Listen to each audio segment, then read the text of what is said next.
Conceptualmente, la responsabilidad de proteger ha revivido en el derecho internacional, en todos los lugares del mundo, en América Latina, por la crisis de Venezuela. Esencialmente, porque ninguna situación de crímenes de atrocidad nos puede ser indiferente. Ninguna situación masiva de crímenes de lesa humanidad nos puede ser indiferente. Ayer veíamos las declaraciones de un joven teniente, cómo el aparato represivo se monta desde una dimensión integral que incluye la preparación y la capacitación, desde las más básicas tareas represivas hasta el aparato de inteligencia y la metodología de ejecuciones extrajudiciales y de tortura. Cuando tenemos en un país una estructura de comisión de crímenes de lesa humanidad, cuando hay un sistema que va desde la formación hasta la realización de las propias acciones, pasando por la preparación, implementación y ejecución con variables de cooperación, asesoramiento y ejecución por parte de actores externos como Cuba, definitivamente tenemos que encontrar mecanismos de respuestas conforme a las variables que nos ofrece el derecho internacional. La respuesta irresponsable a la situación en Venezuela es hands-off. Venezuela necesita todas las manos, porque se están cometiendo de crímenes de lesa humanidad, porque hay una crisis migratoria, porque hay una crisis humanitaria, porque se violan sistemáticamente los derechos humanos por la dictadura usurpadora, porque hay crímenes de atrocidad. ¿Cuál es la razón para dejar que todo eso pase? ¿Cuál es la razón para condenar a un pueblo entero a todo eso? ¿Cuál es la razón por la que deberíamos negar al pueblo venezolano instrumentos que el derecho internacional del siglo XXI ha ido afirmando como la responsabilidad de proteger? Queremos paz en Venezuela. Hoy no hay paz en Venezuela. En Venezuela hay una guerra declarada contra el pueblo venezolano. Hay una guerra sucia. Hay una guerra que usa armas convencionales y armas no convencionales como los propios derechos de la gente. Cuanto más en profundidad conocemos la responsabilidad de proteger, más necesaria se vuelve en todo su proceso, no específicamente en el final del proceso, pero en todo su proceso. El otro día yo ponía el ejemplo de Ruanda, no porque sea comparable al caso venezolano. Muy estúpido el que dijera eso, muy estúpido el que dijo eso, sino para demostrar hasta qué punto, hasta qué extremo puede llegar la indiferencia de la comunidad internacional, hasta qué punto puede llegar la cobardía de la comunidad internacional para tomar acción. Por supuesto que hay un uso de la fuerza que es ilegítimo y que condenamos todos. Por supuesto que se debe dar una evaluación para determinar oportunidad y razón. Pero nunca podemos ser tan inmorales de tergiversar las razones para no actuar. Nunca podemos ser indiferentes al sufrimiento de millones, a la violación sistemática de derechos de millones.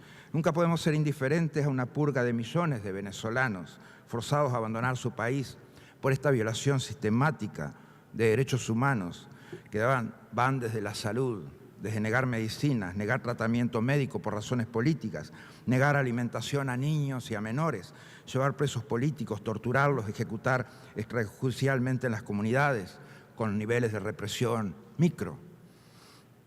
No podemos seguir llamando colectivos a los paramilitares, como decía ayer Tamara Sujo. Este es un sistema absolutamente coordinado, un sistema represivo absolutamente coordinado, que va desde la represión a nivel micro, a nivel comunitario, hasta los más altos puestos de la política.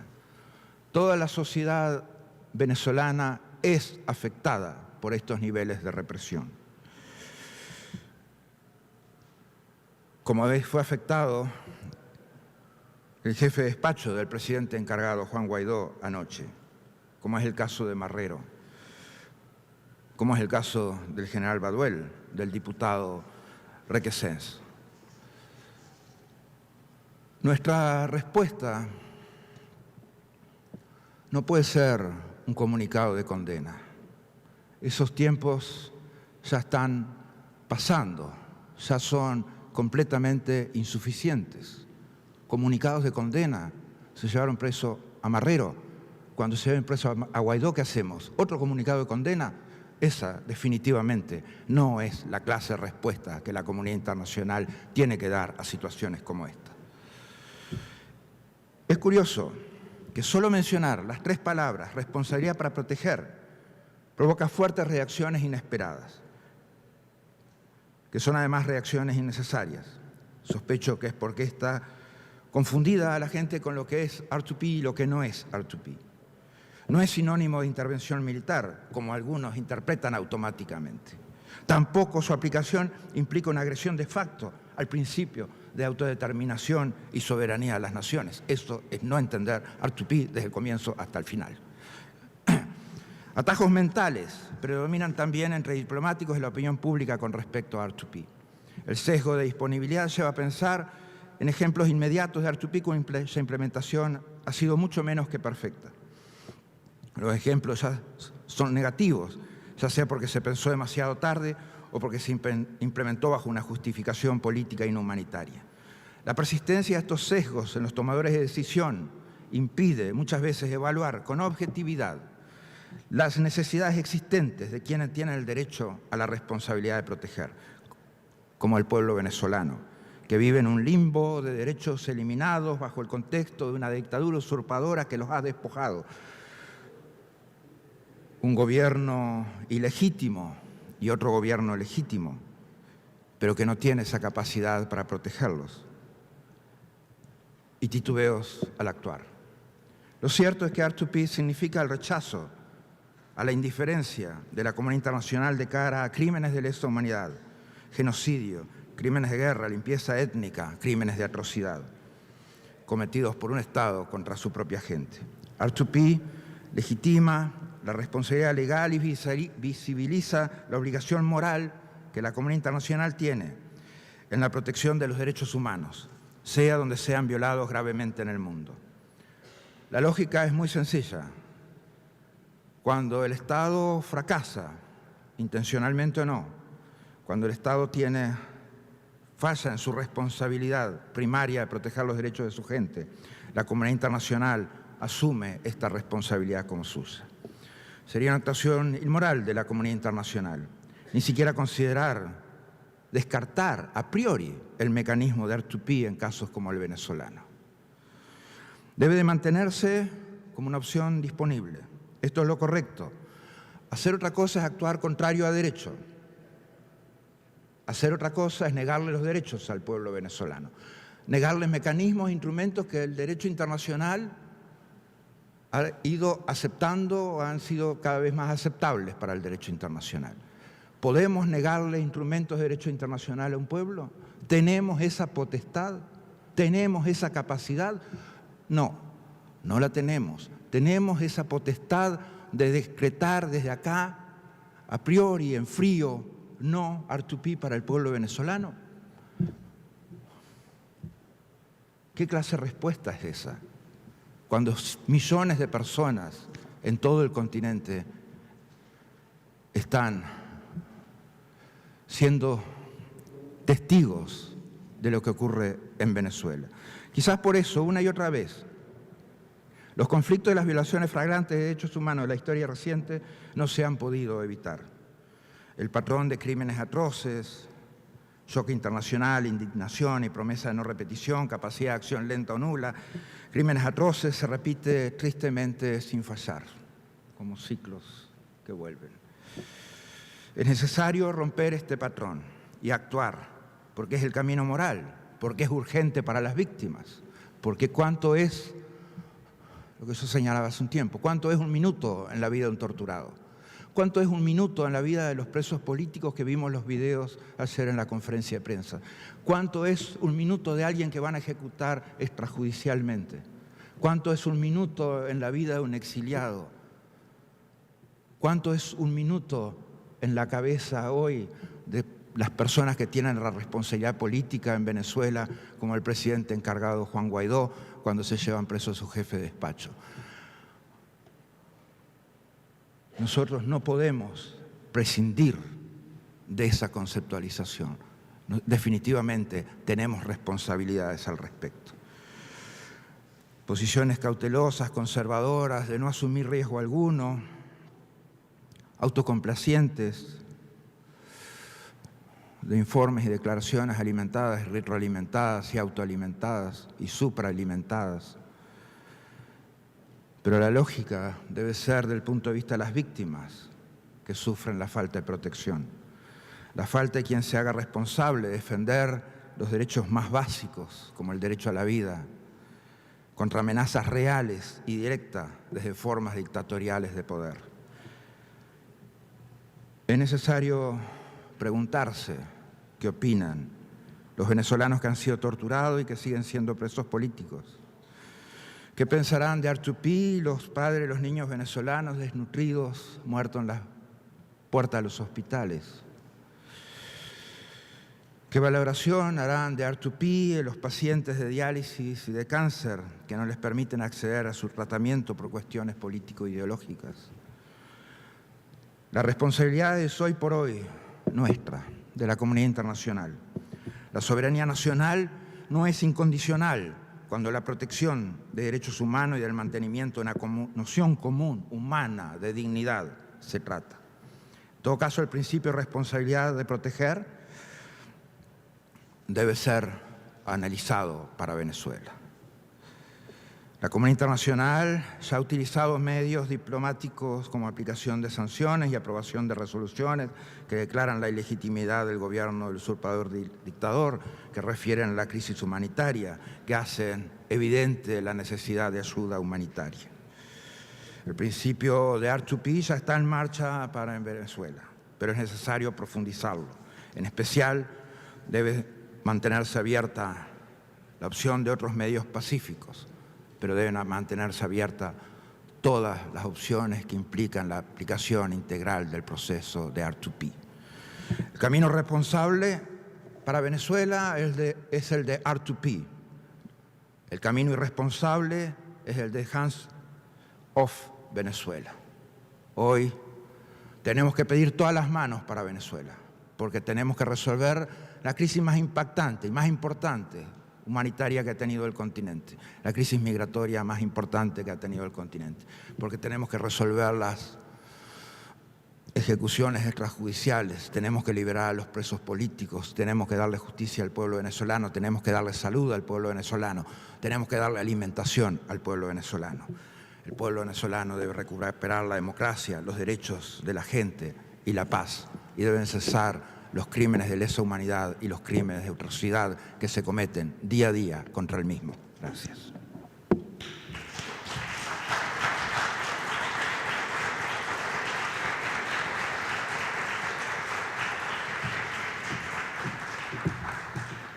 Thank you for those inspiring words, Secretary General. Next, I would like to invite Brian Hansen, the chairman of the board for the Stanley Foundation, who is today's partner, to deliver some opening remarks.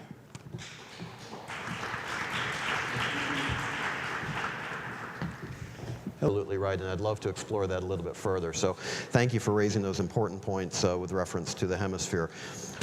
Ambassador Aria, to you, please, for your comments. Muchas gracias, Eric. Realmente estoy más que feliz de estar en una mesa con Bruno y con Simon, a una invitación del secretario general. A mí me gusta repetir que los que conocen a los diplomáticos dicen que piensan dos veces para luego no decir nada. Y como ya yo no soy diplomático, voy a tratar de decir un par de cosas. Por supuesto, eso no se le aplica al secretario general Almagro. Cuando ustedes lo oyen cómo expresa su pensamiento, lo hace de la manera más objetiva, más realista y más pasional. De hecho, el principio de la responsabilidad de proteger nació en esta casa. Después de que nosotros fuimos víctimas de la falta de solidaridad internacional por muchos años, llegó un secretario general del sur que rescató la casa, no para mi país, la rescató para la libertad, la democracia y los derechos en toda América Latina. Si no hubiera sido por eso, hoy no estaríamos acá.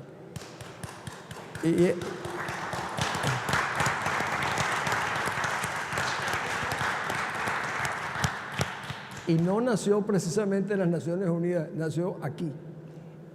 yo quisiera decir un par de cosas. La primera, yo veo el principio de la responsabilidad de proteger, no es un principio legal, sino un compromiso moral, un compromiso político, eso es lo que es. Pero yo les quiero contar algo cuando yo comencé a entender o a sentir qué es eso.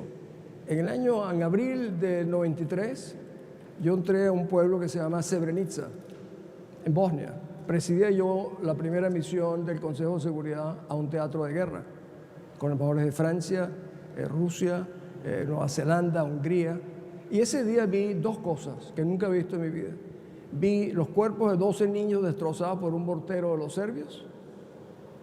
Y en la tarde vi una familia entera que la habían asesinado en su casa musulmana y los incineraron. Ese día yo hablé al pueblo de Srebrenica y les dije, aquí estamos los representantes de la cúpula política del mundo, el Consejo de Seguridad de las Naciones Unidas, y venimos a decirles que los vamos a proteger, que los vamos a cuidar. Ese mismo día yo declaré a los medios internacionales, un genocidio en cámara lenta está ocurriendo aquí en Srebrenica. Efectivamente, año y medio después, el genocidio ocurrió. Cuando yo presenté al Consejo de Seguridad mi informe, me dijeron, bueno, tal vez Diego nunca ha visto una guerra, esto no es así, esto no va a suceder. Pues mire, ese fue el primer genocidio después de la Segunda Guerra Mundial. El origen de esta responsabilidad de proteger viene para mí como una confesión de las Naciones Unidas por su inacción, por su corresponsabilidad en lo que fue un asesinato de tanta gente que no ha debido nunca ocurrir si las Naciones Unidas y el Consejo de Seguridad no hubiese optado por la inactividad al inicio de este proceso en Yugoslavia. Lo vi, lo sufrí, lo vi en Ruanda y sin duda llegué a la conclusión de que el Consejo de Seguridad no es precisamente un buen guardián de los valores humanos.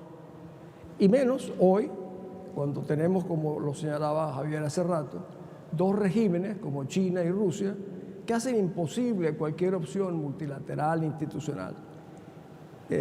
Yo decidí para nada hacer una discusión académica aquí con ustedes, pero más bien quiero decirle un poco dónde yo comencé a fundamentar los valores. Václav Havel decía, defender a los seres humanos es una responsabilidad mayor que la inviolabilidad de un Estado. Y la responsabilidad principal de un Estado es proteger a su gente. Cuando no lo hace, pierde o renuncia a su derecho soberano. Kofi Annan decía, no hay ningún principio jurídico, ni siquiera la soberanía, que pueda invocarse para proteger a los autores de crímenes de lesa humanidad. La intervención armada debe seguir siendo el último recurso, pero es una opción que no se puede desechar. Y Boutros Ghali, que era bastante neutral en miles de cosas, decía, la acción internacional debe plantearse cuando los estados se revelan indignos de sumisión, cuando contravienen los principios fundamentales de la Carta y cuando, lejos de ser protectores de la persona humana, se convierten en sus verdugos. No hay ninguna de estos elementos o consideraciones que no pueden ser aplicados en mi país. Hoy en día, masacrado, terrorizado, perseguido, como si no fuera suficiente la señora Bachelet, que durante mucho tiempo, por lo menos para mí, la consideraba demasiado cercana al régimen, ha dado un informe realmente condenatorio ayer, cuando a la madrugada de hoy al jefe de gabinete del presidente encargado de Venezuela, Juan Guaidó, lo llevan 20 criminales armados a llevárselo a su casa. Estamos en una etapa en la cual, como dice el secretario general esta mañana, un minuto cuenta. Para nosotros no es un ejercicio académico la discusión de la responsabilidad de proteger. Es un principio fundamental de decencia humana, de solidaridad, sin el cual nosotros no podremos salir adelante. Hay lamentablemente sectores en el mundo, y sobre todo en este país, que comienzan a agitar el tema en contra, no porque Venezuela no lo merezca, sino porque lo ven por los ojos del presidente de los Estados Unidos. Resulta que ahora los enemigos del presidente de los Estados Unidos se convierten en aliados contra nuestra causa, porque la manera de atacarlos es simplemente desvincularse del caso de Venezuela. La Carta de las Naciones Unidas se hizo para tratar los conflictos entre Estados, no para tratar los conflictos internos de un Estado.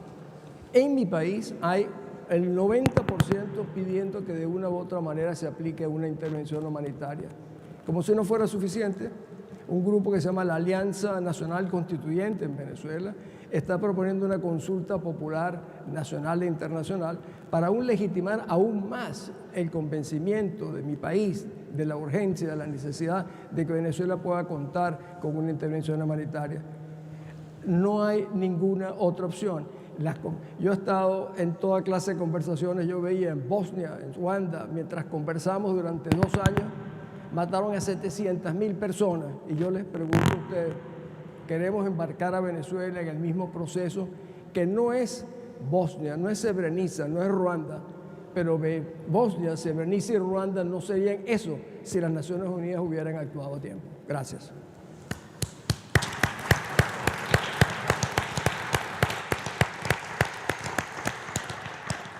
Those are some fairly compelling examples you've just compared to, so thank you, Ambassador, for your very well-informed commentary. And so let's go to the discussion portion of our panel, and we'll come back to Simon. You'll cede a little bit of your time, Diego, for that comment. So let me follow up now. Your deep history with the United Nations, but also at the Security Council. I really want to focus on this aspect, if I can, with you in this question, because so much of what we're talking about needs the international imprimatur, the ability to say, you have a mandate from the UN or the OAS or an international institution. But we also know the Security Council is very complicated diplomatically. You have 5 permanent reps, so they don't see the world in the same way. You also have other countries that are represented there. So there is an obvious conflict, about the need for United Nations mandate for action and the ability to move it forward. Now, I don't suspect you have the solution to that problem, but perhaps you have some thoughts to help us think about it and how we can look at these issues in a very appropriate manner.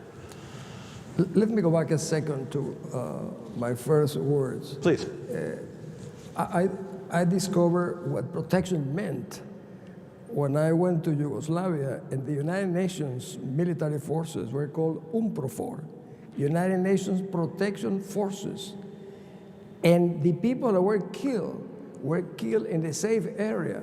And I was one of the proponents of the Safe Area and Security Council. So how could the international community protect the people that were massacred in a safe area? I've been listening today a lot to the words, the international community. ¿Y qué es la comunidad internacional? Para mi país, la comunidad internacional fundamentalmente está representada por el único país que es capaz de hacer algo por la causa venezolana en una intervención humanitaria.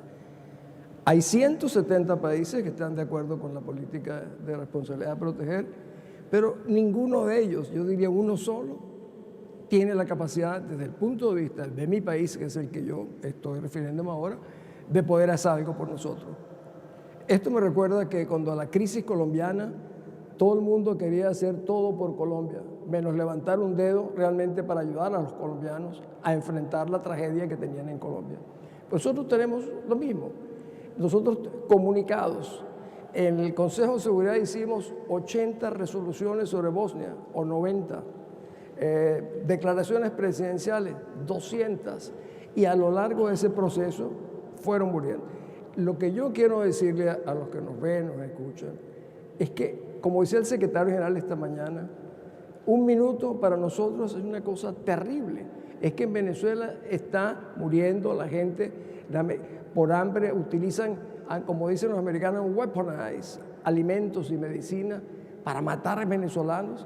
Hasta los médicos cubanos que estaban en Venezuela lo han denunciado, que hasta el oxígeno lo dosificaban solo para motivaciones políticas, igual alimento. Esto es la cosa más cruel. Yo fui testigo contra Milosevic y Karadzic, que afortunadamente le acaban de meter de vida anteayer. Y las cosas que yo oía son terribles, pero las cosas que están pasando en mi país son realmente terribles. No se trata de una competencia de crueldades, pero se trata de darse cuenta que nosotros no tenemos, la comunidad internacional ha sido últimamente muy favorable a nosotros, apoyándonos, el Grupo de Lima, eso vale una fortuna.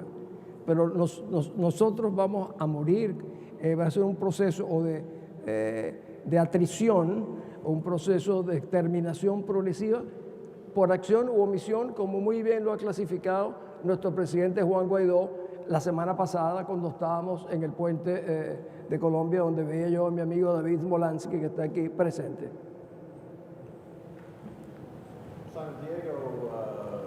References the asymmetry, right? I mean, you've got a government or a de facto government in office in Venezuela that is determined to remain in government and is using, as you mentioned, food and medicine and all the tools at its disposal to support itself and, frankly, to undermine those who don't support the continued leadership of the Maduro regime.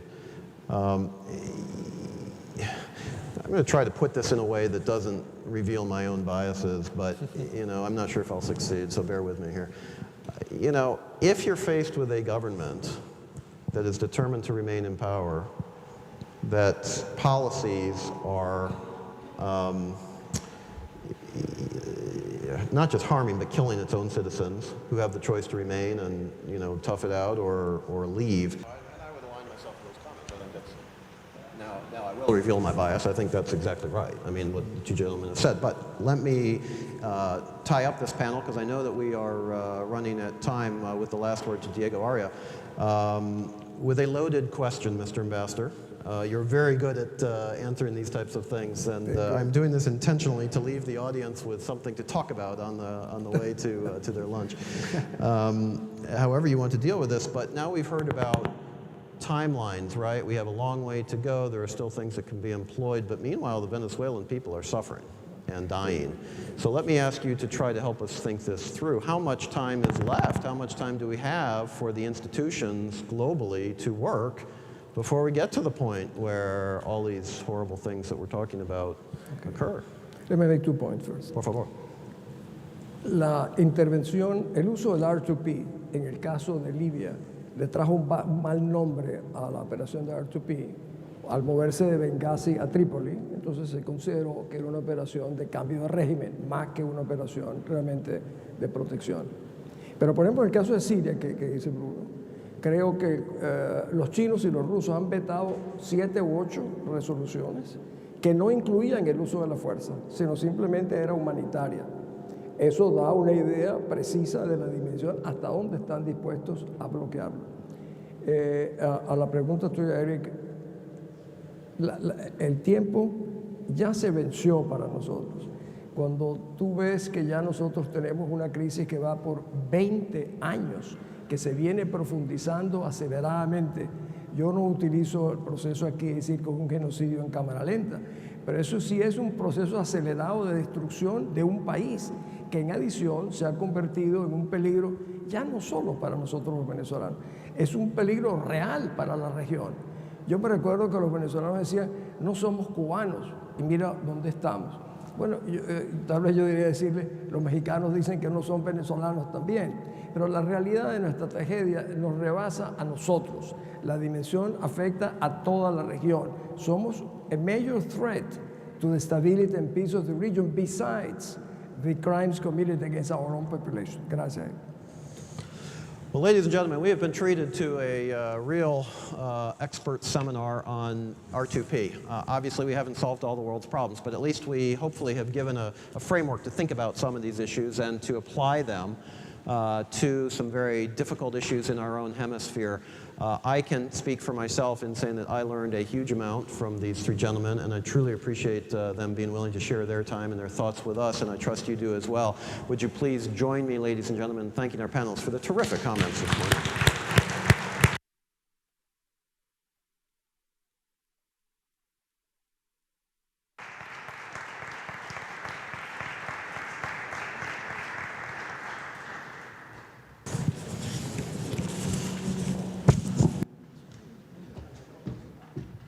I just want to quickly reiterate a thank you to each and every one of the panelists today. It's been an incredibly informative discussion. I'm also looking at the room, and we have an incredibly esteemed audience representing a number of embassies and missions, including the interim government in Venezuela here, so thank you for that.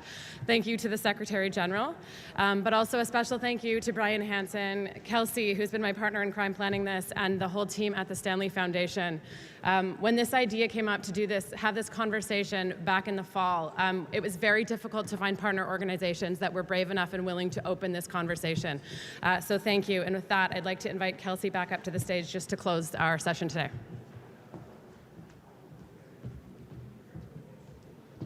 Thank you, Monica, and thank all of you in the audience as well. I want to especially thank our esteemed panelists and moderators for making the trip to be here and to provide your comments today, and thank you for your time as well.